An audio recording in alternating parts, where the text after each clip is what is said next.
many veterans of the service do we have in here? Okay, quite a few. You're making me more nervous now. I love history. I love the military. I'm not as much of a military and history buff as some of you may be, so if I happen to make some incorrect statements or gloss over some things that you may want some more detail on, I'd be happy to have drinks with you afterward, maybe over barbecue, whatever you like. And as she gets that prepared, again, my year in Iraq was a very interesting one. Our unit with the 36th Sustainment Brigade out of Temple, Texas, we entered Operation Iraqi Freedom in kind of the closing stages of that. We are now in Operation New Dawn in Iraq. One of the things that we were responsible for was logistics. We had to make sure that all the equipment going in from Kuwait up to the northern part of Iraq was taken care of and was accounted for, and that all the personnel going in and out of all of our main service roads were also taken care of. So my specific role as a paralegal was to basically handle all the legal services for our brigade of over 3,000 soldiers, but including Camp Badr, Iraq, which is where we were in Talil, in the southern portion of Iraq. We handled legal services for just about every soldier that passed through. So soldiers that needed wills and powers of attorneys done, soldiers that had family issues back home that they needed to take care of, we were part of that. We were also part of the military justice operations within our brigade. So anytime there were, soldiers that needed some discipline, when there were soldiers that had issues come up in dealing with local Iraqis, we were there to assist with that. So these three patches that you see down below, and I'll kind of stand aside so you can see them. The first one on the left is the 36th Infantry Division Texas patch. That is the Texas Army National Guard Division patch. It is the patch that I wore before I was transferred into the 36th Sustainment Brigade, the second patch, when I deployed. A lot of times, and some of you may be aware of this already, but especially in the National Guard and in certain military occupations, you are kind of picked and prodded and tossed around into units to fit an ultimate goal for deployment. So I was plucked out of my division unit and placed into this 36th Sustainment Brigade. The third patch you see there is a role that I filled as a battalion paralegal. In addition to my brigade duties, I was also in a subunit to the brigade, part of the 36th Special Troops Battalion. So I kind of represented each one of these patches. The patch in the center as the 36th Sustainment Brigade patch is the patch that I wore on my arm, and it is the military combat patch that I wear on my uniform today. And I'll give you a real brief on the patch history. The symbolism is related to Texas and logistics. The wave between the red and the white band represent the river boundaries of Texas: the Rio Grande River, the Red River, and Sabine River. The wave between the white and blue band represents deeper waters of the Gulf of Mexico. The sections colored red, white, and blue represent the colors of both the state and national flag. Rising from the bottom is the phoenix in gold with the northern star above it, with lightning bolts extending from the rear of the star. The bolts represent communication support that facilitates the planning and delivery of sustainment. The cross-shaped star represents the North Star used by cattle drives to navigate north from Texas, creating one of the nation's largest logistics enterprises. It also represents the Army values that help guide soldiers and leaders of the unit. The phoenix represents the agility of logistics to adapt to ever-changing conditions, rising of the ashes of old practices to new paradigms. Dual symbolism relating to the support of civil authorities to help reestablish civil operations in communities as executed in post-event operations, such as those of Hurricanes Katrina and Rita. Now, I wasn't part of the Sustainment Brigade in those times. I was still part of the division, but the 36th Sustainment Brigade provided a lot of support to the disasters of Hurricanes Katrina and Rita. Now, I did do a PowerPoint, and the PowerPoint is the theme of the military. This craze of every military briefing being a PowerPoint presentation is true to form. Every briefing, and I would likely say 99.9% of every briefing I had in Iraq and in pre-mobilization to Iraq was a PowerPoint briefing, and it was about that confusing as well. It covered anything and everything, and if you couldn't fit it onto one slide, you fit it onto two, and you went with it. Obviously, this was a draft slide, and I don't know if you've seen this before. This came in an article in the New York Times. It was used as an example of death by PowerPoint. It was the theme of the article. And it was meant as a supplication to leaders relying on PowerPoint to provide information. When PowerPoint in its nature is meant for brevity and simply a bullet points presentation factoid, we've essentially turned it into our sole supplier of information gathering and providing. So I didn't want to complicate this PowerPoint too much. I wanted it to be simple. I've stuck a lot of pictures in here and provided very little text because, again, I wanted to tell the story, but that is my nature, so be ready.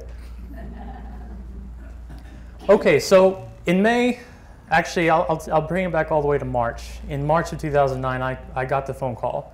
I was on my way to lunch with one of my buddies, Chad Cockrum. We were sitting in his car and just hanging out, and of course when I joined the Guard, I'd always thought that I might get the call one day. But sure enough, I never expected it to be the day that I got it.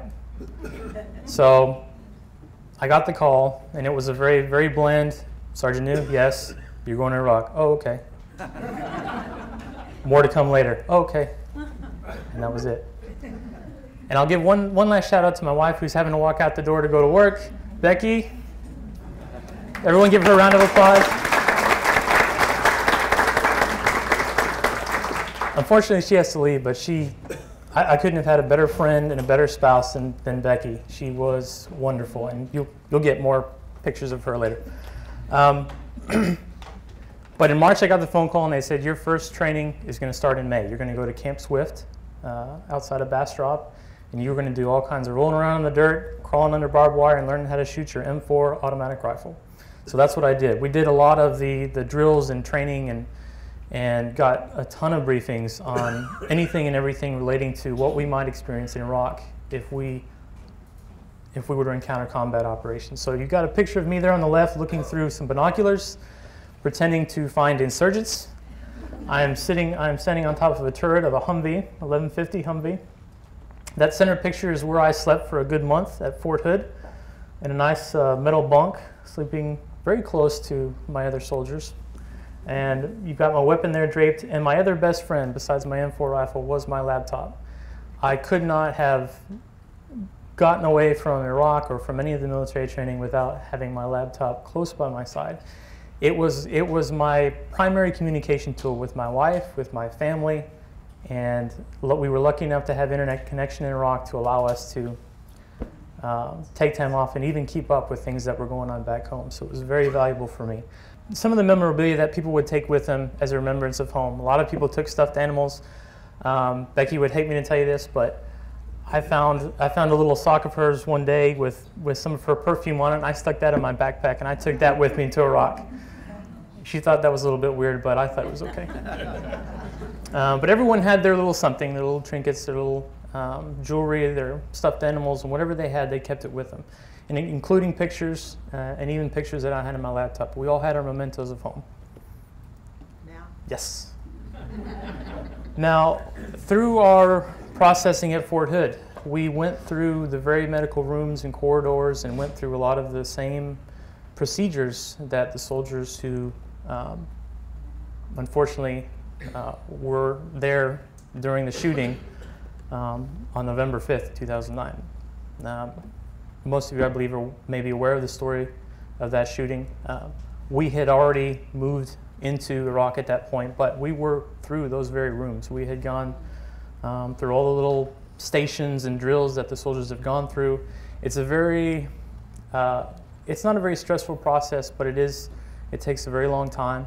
And you're shoulder to shoulder with a lot of people. Imagine doubling the size of the number of people in this room and having 12 different stations to go through in a matter of maybe an hour or two.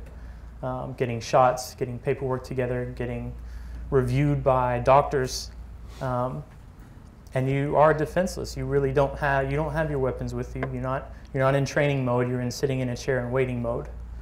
And to give you a little perspective, I don't think I went anywhere in those rooms that Major Hassan had gone into where I wasn't shoulder to shoulder with somebody. They were very packed, very condensed, and it was just a matter of pushing soldiers in, getting them out, and getting them so they could either get home or move on to theater. So,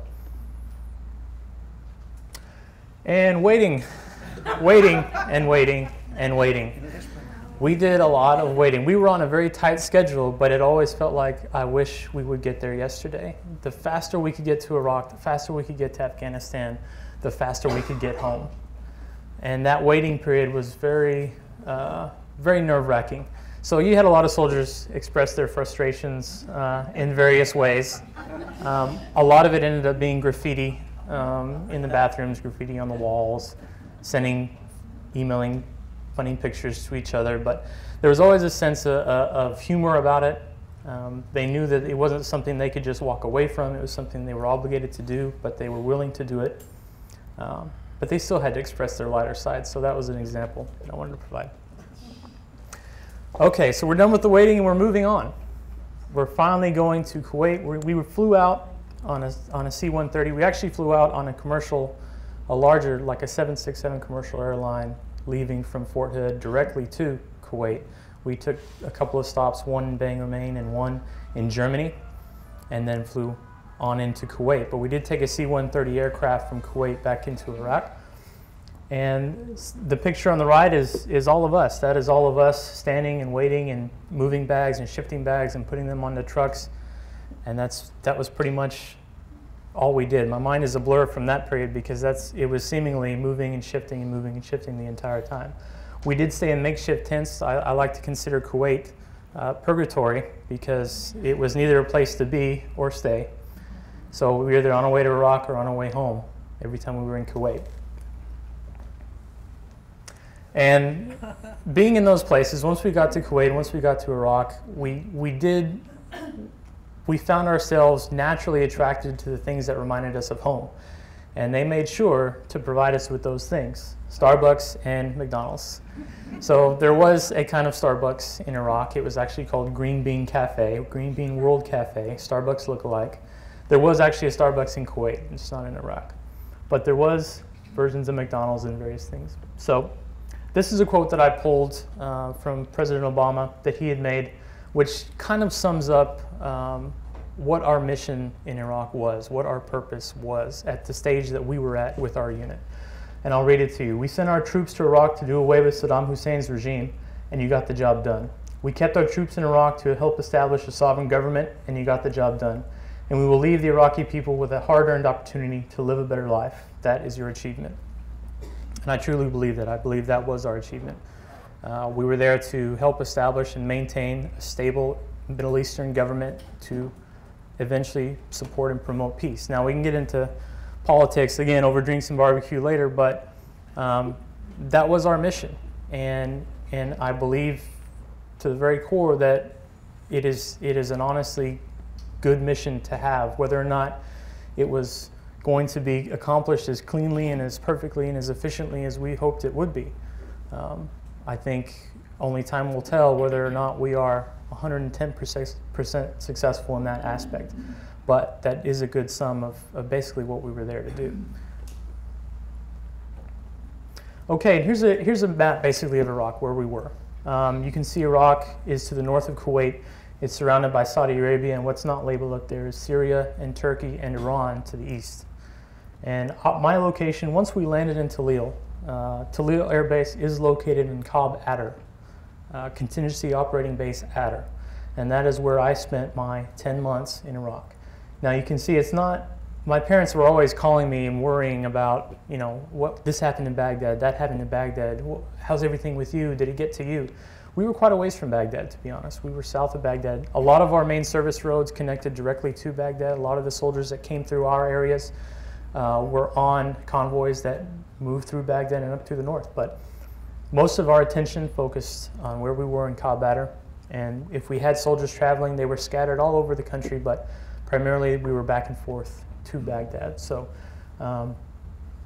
and of course I had a soldier give me this map, so he did mark the Cinnabon, the lone Cinnabon in Taji, in case you were wondering. But that's just a brief of kind of where we were. And we landed safely. We hit a little bit of turbulence, but we did make it. Everyone made it out okay. This is actually just a display at one of the junkyards where they kind of break down the pieces of vehicles and aircraft, and they reshape them, reform them to use in other ways. But I thought this was actually located right across the street from where I did most of my legal work, and I always liked this picture. My parents got a little worried when I emailed it to them, though. All right, and here is, I guess, a snapshot of my living conditions, my living quarters. I spent the good first part of Iraq and all of my Kuwait time in the tent that you see on the left there. They were polyester, very thick fabric tents with sandbags all around. They were definitely not cool at all. They were more like ovens. But the good thing was we were on slabs of concrete. We weren't kicking around the dirt too much. We did bring all kinds of sand and dust and critters into our tent, but for the most part, we were okay. The weird thing to think about, while I was there at least, was there was a sense of permanence there. And it made me a little uncomfortable that there was this sense of permanence, that there were concrete slabs and tents that had been there for a long period of time. You know, I always was uneasy with the fact that if you're fighting, you're there for a long extended period of time. But that was the nature of the operation. So that was something I had to, I guess, adjust with mentally. The top right picture was what my typical cot looked like. And if you look at that blanket, it's the same blanket I have here on the table. And that was made for me by Peggy Callahan. I don't know if she's in here now, but Peggy Callahan made that blanket for me, and I used it as much as I could possibly use it. I washed it about once a week, every week. And the building on the bottom right-hand corner, that was my primary living place. We called it a CHU, containerized housing unit. Those were our CHUs. Not apartments, not dorm rooms, they were CHUs. And we had one little air conditioning unit for each one. By God, that was not enough.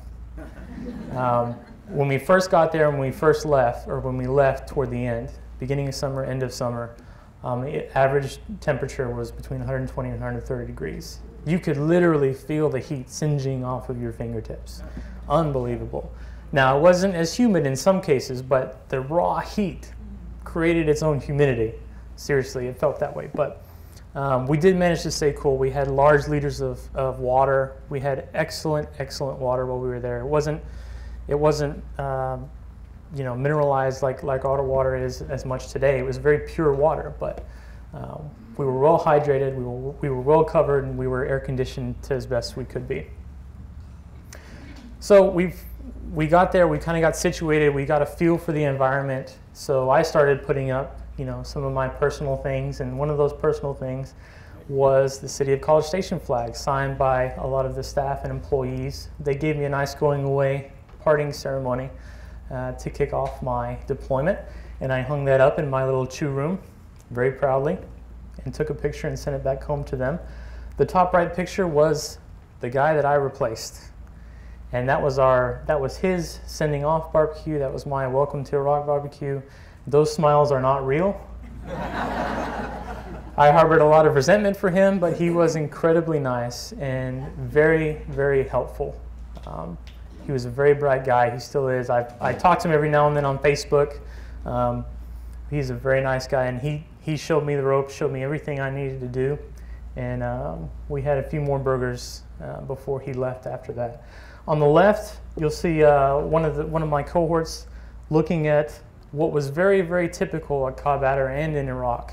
Surrounding every facility, every building that existed on these bases was surrounded by what we called T-walls. These were tall concrete wall slabs, basically about 20 feet high, and they would just link up and surround an entire building or facility. They were meant to eliminate the threat of mortar rounds that would land sometimes in 2003, from 2003 to 2006, they landed a frequency of maybe 4 or 5 times a month, all the way up to maybe 15 or 16 times a month on a continual basis. It was more of like a scatter and shoot. Warring tribes or insurgents would come by, drop it, shoot it, and run. We had a lot of issues where we had locals that were working with us that would create pace counts between buildings to determine the exact distance of these buildings so that they could land a mortar round right on top of it. Now, the rounds that would land in and out on the roads, scattered around the buildings, the debris that is created from those rounds could really do some damage as well. And we did have windows on a lot of the facilities. So one of the force protection issues, and a lot of the money went to force protection on our bases, was to create these T-walls and surround all of these buildings with T-walls.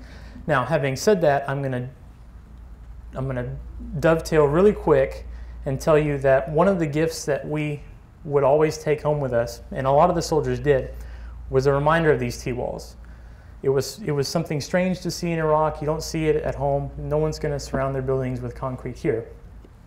But because it was something we saw in just about every place we went, the Iraqis got smart and they created these little memorabilia T-walls for us to have. And I've got one right now that I want to give to Sally Jerica from the city of Bryan. She had created, and you'll see this later, but she'd given me a really nice gift in the city of Bryan to put a lot of really nice things together, and I wanted to thank them for that now. So Sally, can you come up? And if you guys will give Sally a round of a hand. So I'll tell you, this T-wall right here has Talil at the top, Sergeant New at the bottom. This is pretty much what it looked like, and you see these little ridges on the side. When they actually pull the cranes to lay these things down side by side, they link up right next to each other to form a solid wall. And so they created these nice little miniatures with a coin. They like to sell these little coins too. They love to make money off of soldiers, and we had plenty to spend. So Talil, Operation Iraqi Freedom 2010. It's got my name on it, Sergeant Noon. This is for you. Thank you. Yeah.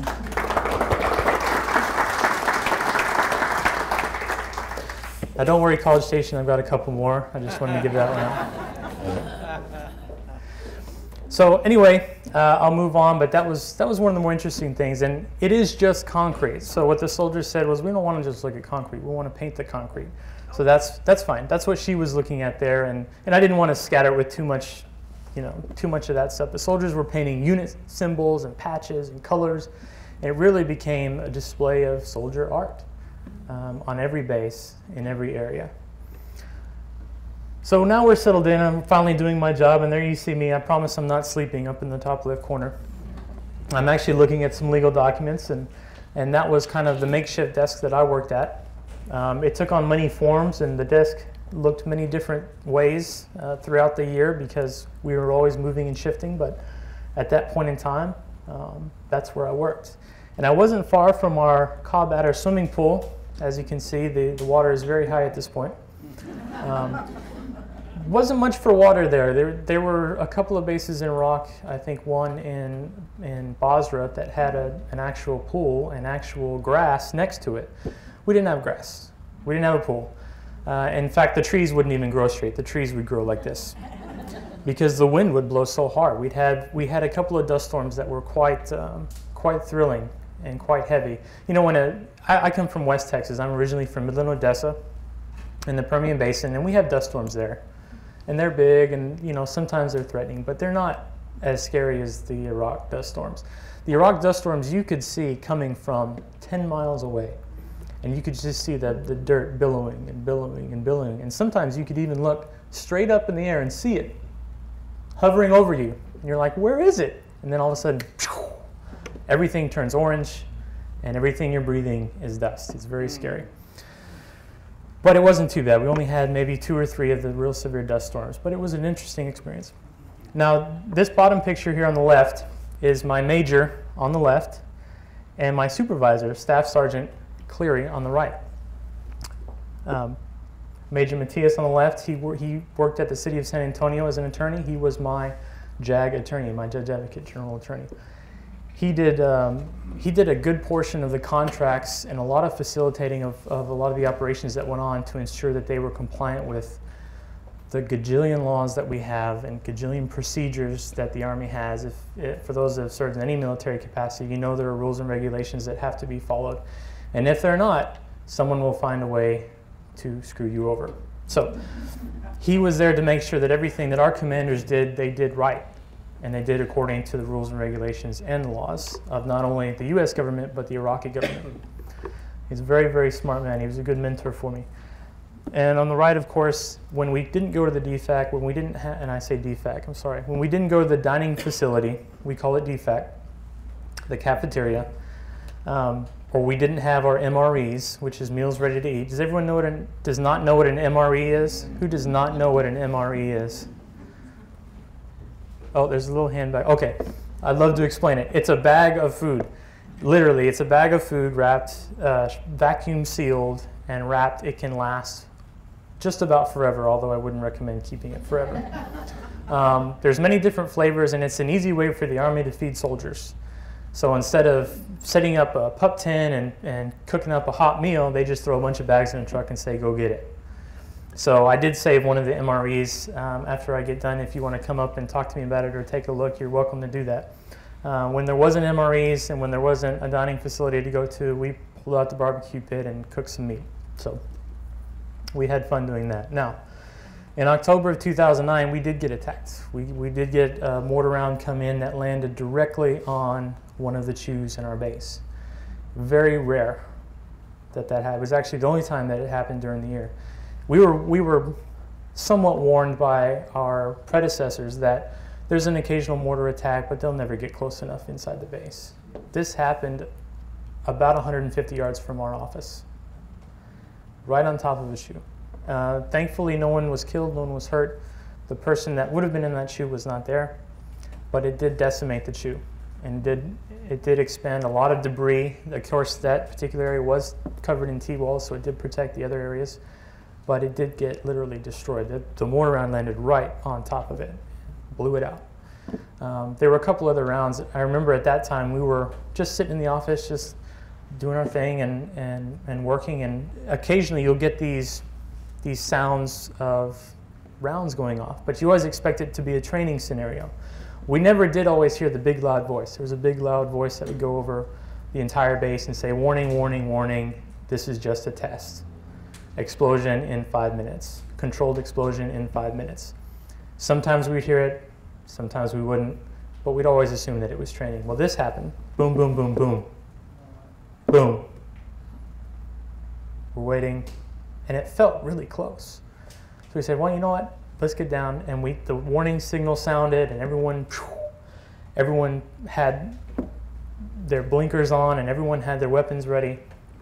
But that's all it was. It was a scattered mortar round fire, and everyone had to adjust to that. But it was a very telling situation. We were a couple of months in and wasn't sure what was going to happen after that. But it was a very unique experience, but also a very scary one.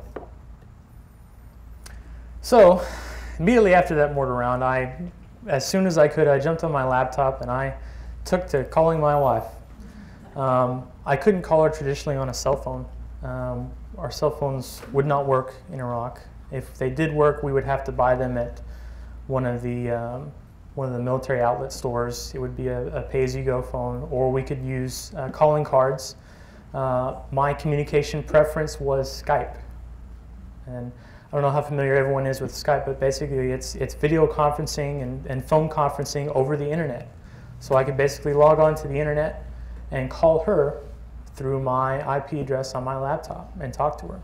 And if the video happened to work that day, I would be able to see her as well, which is, I couldn't have asked for anything better. So most of my conversations on a daily basis with my wife were through this program, Skype. And I kind of, the picture is not nearly that sharp, let me tell you. Most of the time I saw a very blurry, pixelated version of someone that I hope was my wife. But that is a really one of my favorite pictures of her and our little dog, Cindy. And I would talk to Cindy as well, although Cindy had no idea who I was. I was man on flat screen making noises. So she would bark and lick and scratch and do all those things, but it was very nice. Christmas came, and I did get a nice Texas-sized stocking from my wife's family. I was hoping they would have put her in it, but it didn't work out that way. And I did happen to make a nice little Christmas card. I cut my wife's head out of another picture and stuck it onto a soldier's picture and passed that around to other soldiers around the office. My wife didn't like that too much either. But those gifts above that picture are the gifts that the City of Bryan thankfully provided, and we passed those around to everybody. And I will tell you, we received an enormous amount of support from everyone. From friends, from family, from people from Missouri who didn't even know us. And there always has been, since I joined in 2006, there always has been this unending support from everyone, at least that I know, from friends and family and people that know friends and family. They very much support the soldiers. They support what they do. Whether or not they agree with the political decisions that are made, they are very much in support of that, and I will personally want to thank you for that. You couldn't have made it any better. With your support, it really helped the morale and helped us continue our mission and support what we do as soldiers. So I thank you for that. And here's a video if you can play it. You may not be able to hear the sound, but I did send this. I did send this to Sally. I don't know if you got it, but I'm going to play it now. See if it works. Click right on the picture.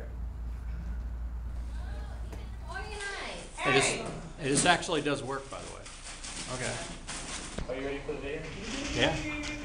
Here's all of us looking at all the candy and goodies and fun stuff.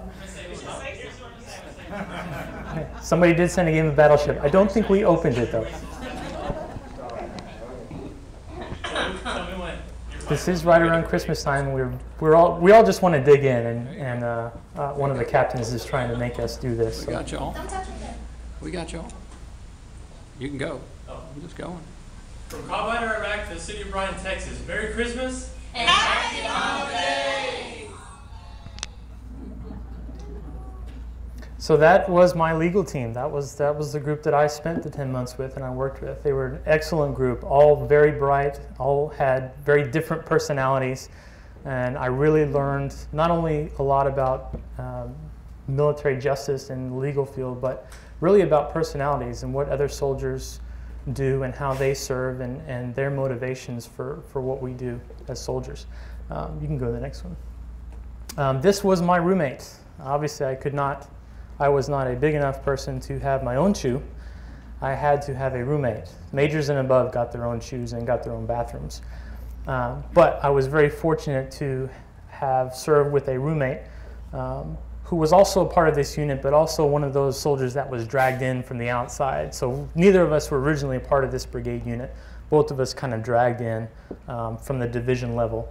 But Newsom Santil, he was a specialist and really had spent a couple of years before I joined the Texas National Guard in the Marine Corps. So he was an active duty Marine Corps.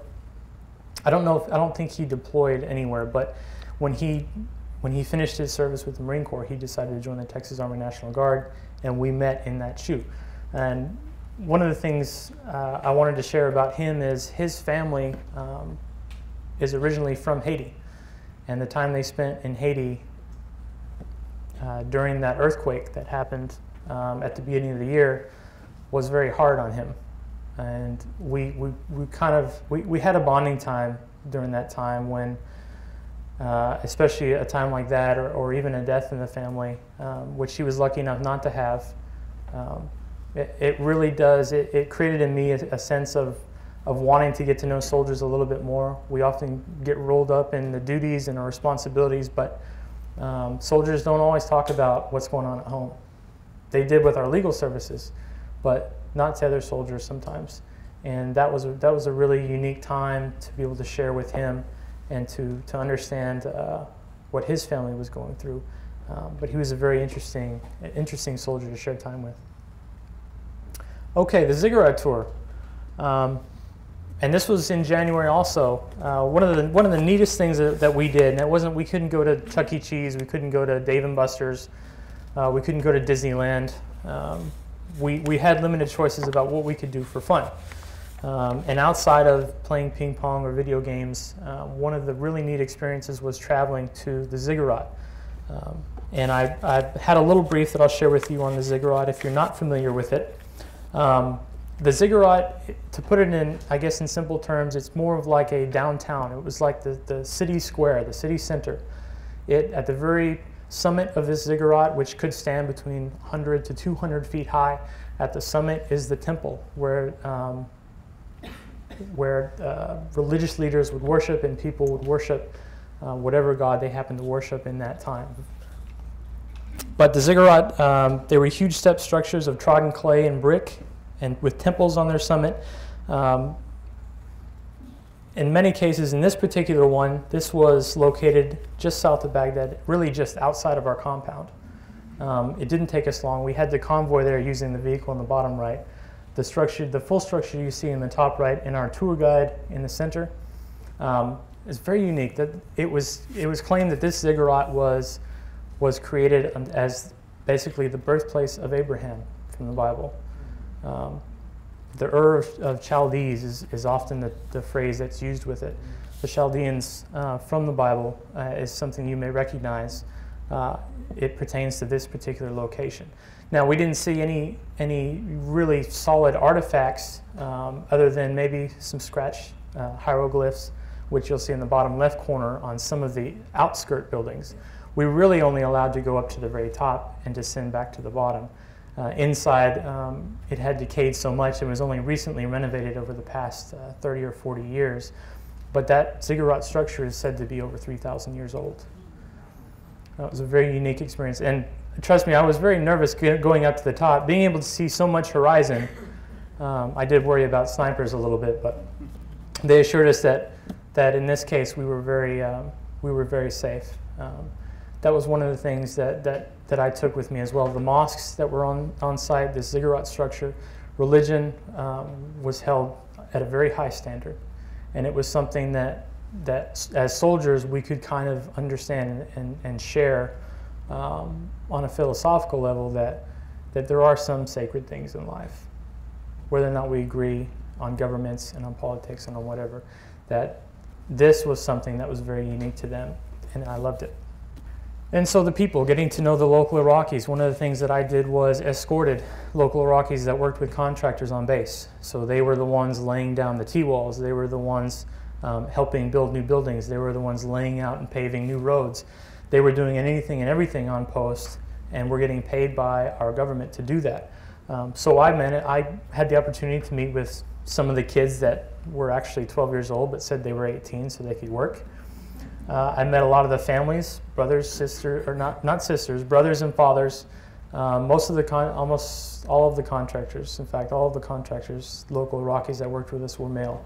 Our encounters with females really only occurred in the schools.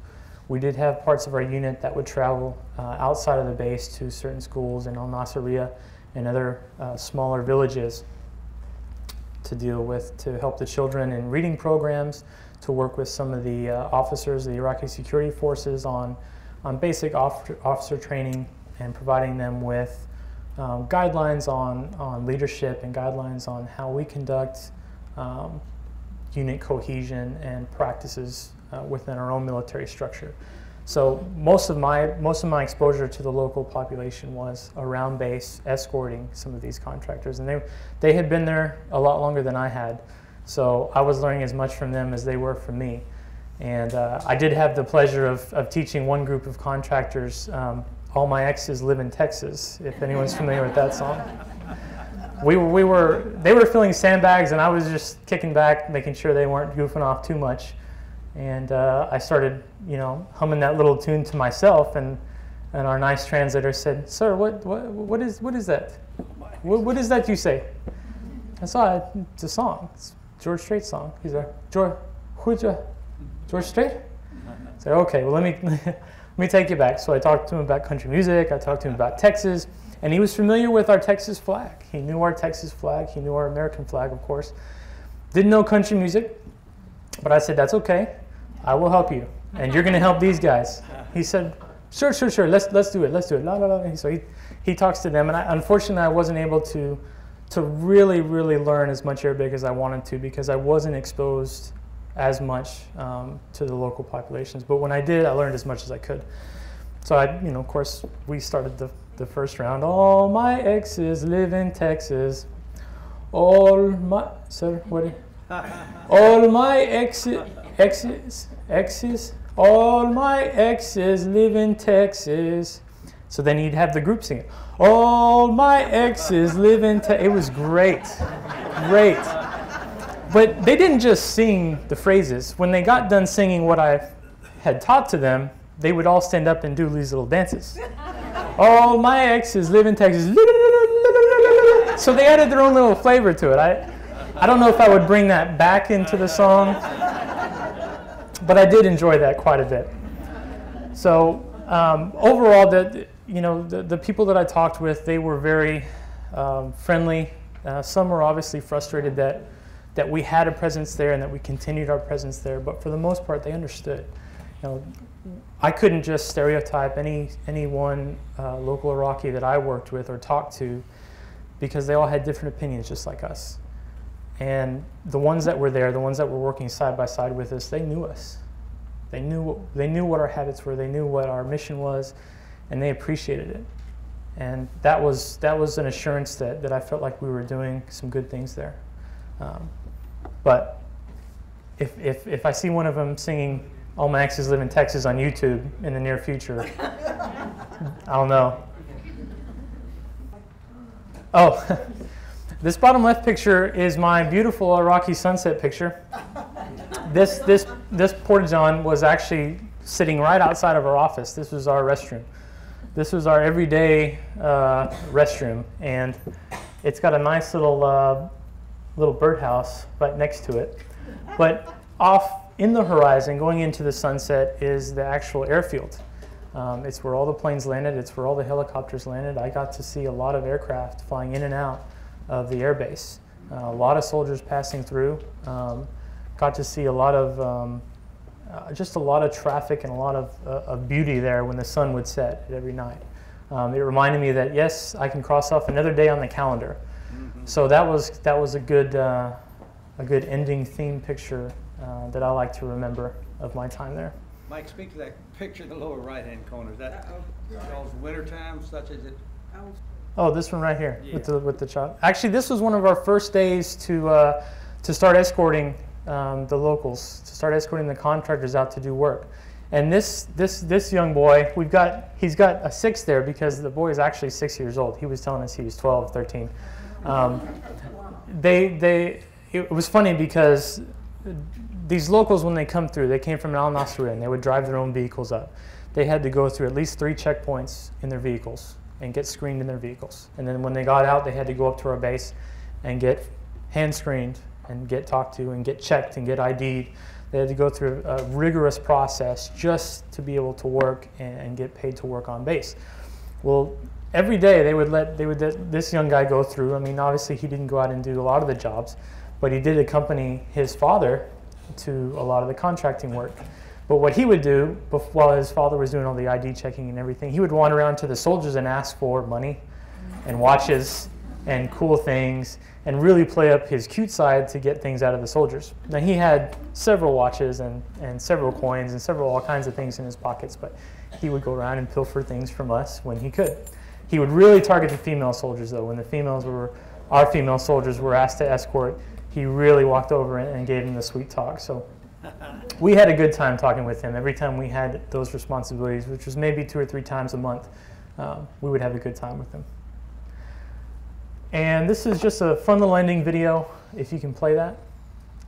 This pretty much sums up sometimes some of the communication issues, but also the fun that we have working with the Iraqis.